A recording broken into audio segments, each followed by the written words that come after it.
이 가상화폐를 만들기만 하는 게 중요한 게 아니라 이 만들었으면 이걸 써야 돼, 안 써야 돼? 써야 돼요. 안 쓰면 다 의미 없는 거잖아요. 네. 쓰려면 이 화폐라고 하는 의미는 교환 수단이죠. 그잖아, 결제 수단이잖아. 그러면 이걸 결제에 써야지, 결제. 결제에 써야지. 결제에 쓰는데 누가 써요? 그렇지, 내가 쓰지. 왜? 내가 발행했으니까 이걸 내가 쓰는 거예요, 내가. 내가 이걸 쓸 의지가 없는 사람은 이거 하면 안 돼. 나 이거 쓰겠다는 의지가 있어야 돼요. 그런 사람들이 함께 하는 거란 말이에요. 이걸 이 사람들이 시간이 가면서 점점 늘려가는 거예요. 이거. 그러면 이 결제에 쓰는 사람이 늘어나. 그러면 어떤 일이 벌어져요? 결제에 쓰는 사람이 늘어난다는 건 코인의 가치가 올라간다. 우리는 이 두 가지를 통해서 이 코인의 가치를 올리려고 하는 게 목적이에요. 코인의 가치를. 자, 봐요. 가상화폐를 만들어서 결제에 쓰니 이 페가뱅크라고 하는 플랫폼 안에는 비트코인이 계속 쌓여요, 안 쌓여요? 쌓이지. 이걸 담보로 내가 만든 거니까. 그러니까 이거를 다시 페가뱅크를 통해서 비트코인을 찾아 나갈 수 있어요, 없어요? 있어요. 그러면 이걸 쓰는 사람이 는다는 건 나가지 않고 여기에 담보로 묶여 있는 거죠. 묶여 있는 거죠. 그러니까 쓰는 사람이 많아져. 그러면 비트코인의 가치는 올라. 어떻게 오르는지 보자고요. 거래소에 비트코인이 있어. 이 비트코인이 계속 여기로 들어오니까 수량이 줄어요, 안 줄어요? 줄어. 그런데 이 가격은, 이 가상화폐가 발행되는 가격은 이 거래소의 거래 가격에 준하게 돼 있어요. 그러니까 얘 가격이 올라. 오르는데 이전에 들어와 있던 이 비트코인의 가치도 많이 올랐어요, 안 올랐어요? 근데 발행된 양은 적어요, 안 적어요? 적지.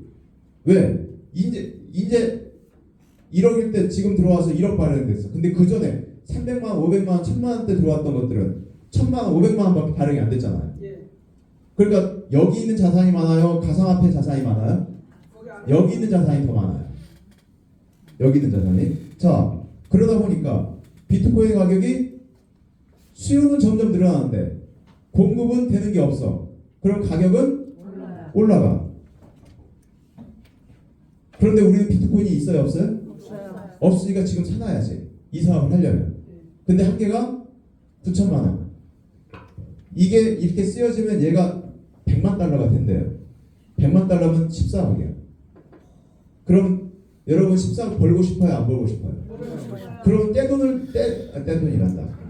돈을 어떻게든 빌려서라도 이거 하나 사놔야 돼, 안 사놔야 돼? 근데 이게 언제 오를지 누구도 몰라. 언제 오를지는. 하지만 손해는 봐요, 안 봐요? 안 봐요. 그런데 문제는 이미 이 비트코인 2100만 개가 우리가 가지고 있는 것보다 다른 사람이 가지고 있는 게 많아요, 안 많아요? 우리가 열심히 노력했더니 결국에 돈을 버는 건 누구예요? 기존의 비트코인을 가지고 있는 사람들이 돈 벌어. 그러니 우리는 진짜 떡국을 조금 먹는 거지. 우리가 일은 다 해놓고 그 짓을 과연 해야 될까? 이 고민이 생기는 거죠. 그래서 이 페가뱅크 플랫폼에서는 이미 이런 내용을 알고 비트코인을 가지고 우리가 기축자산을 만들지만 우리가 유저를 늘려서 이걸 사용하는 사람을 늘리는 사람들을 이 사람들이 코인이 체불되게 만들자. 이게 페가코인인 거예요. 이 코인을 여러분이 현재 내가 한 개를 체불하는데 대가가 비용이 14,000원밖에 안 돼. 이 14,000원짜리를 비트코인과 똑같은 가치로 만들어 버리면 된다 이거죠. 그러면 우리끼리만 이 돈을 다 버는 거예요, 안 버는 거예요? 우리끼리만 돈 버는 거죠? 기존에 비트코인 가지고 있는 사람은 어떻게 돼요? 땅콩만 오리알 되는 거지. 자, 그걸 어떻게 그게 가능하냐? 누차 제가 말씀을 드립니다. 얘를 상장을 시켜요. 상장을 시키는데 얘로 1000만 원에 상장시켰다 하면은 얘를 가지고 들어오게 하는 거예요. 플러스 얘와 더불어서 얘도 가지고 들어와도 되고 얘를 가지고 들어와도 돼. 근데 얘는 수수료가 100원밖에 안 해. 얘는 10만 원이야. 그럼 자연스럽게 이걸 가지고 들어와서 이걸 만든다고 했잖아요. 자, 그러면 여러분 생각해 보세요. 이 가상화폐를 만들었는데, 자, 이거를 이 코인을 팔았어요. 여러분은 얘가 들어왔어. 가상화폐에 발행이 됐어. 얘는 돈이야. 근데 실제 돈은 누가 가져갔어요? 여러분들이 가져갔어. 여기 플랫폼에 들어온 게 있어요? 없어요? 없어. 가상화폐 그냥 공짜로 발행만 됐지. 그럼 이게 가치가 있겠어요? 없겠어요? 없지. 그럼 이거 망한 거죠? 그런데 아까 말씀드렸듯이 이 플랫폼이 대단한 게 뭐냐면 이게 10년 프로젝트의 이유가 있더라. 이게 2019년도부터 쭉 해서 왔는데 그동안 비트코인이 올랐어요? 안 올랐어요? 올랐어요. 오르고 또 코인도 계속 이 플랫폼 안에 늘어나요? 안 늘어나요? 늘어나요. 그러다 보니 여러분이 발행한 가상화폐는 이거밖에 안 되는데 실제 이걸 다 가상화폐로 전환되면 이만큼 전환돼야 돼. 그러니까 여분이 생겼어요? 안 생겼어요? 생겼어요. 이 여분이 생긴 걸 이걸 넣었더니 발행이 돼.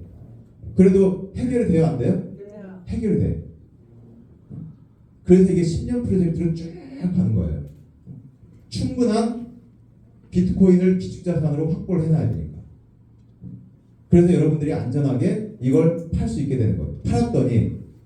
팔았더니 이 실수에 의해서 이게 되네? 그러니까 이제 미래의 투자자들이 붙기 시작하는 거예요. 미래의 투자자들이.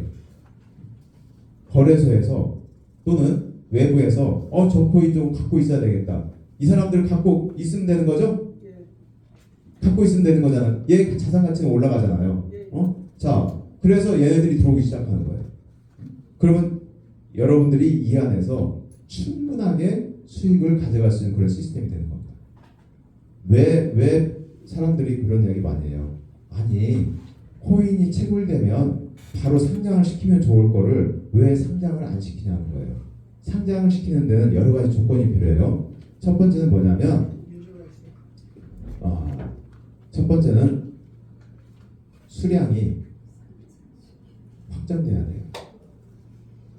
몇 개가 발행되는지에 대해서 수량이 확정돼야 돼요? 안 돼야 돼요? 확정돼야죠. 자, 그런데 우리는 2027년 12월 31일까지 코인이 채굴되게 돼 있어. 그럼 그때까지는 몇 개가 채굴될지 알 수 없어요. 대충은 알지. 하지만 정확한 숫자는 몰라요. 두 번째, 이것을 쓰는 사람이 많아야 돼요? 안 많아야 돼요? 많아야지. 즉 유저.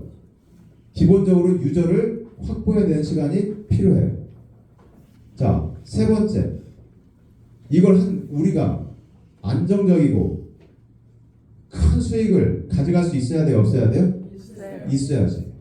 그러다 보니 이 플랫폼에서는 이야기하기를 적어도 10년 프로젝트가 아니고서는 이것을 할 수가 없다는 거예요. 그런데 여기 계시는 분들은 당장 돈이 크게 돼야 돼. 세상에 그런 게 있어요? 없어요?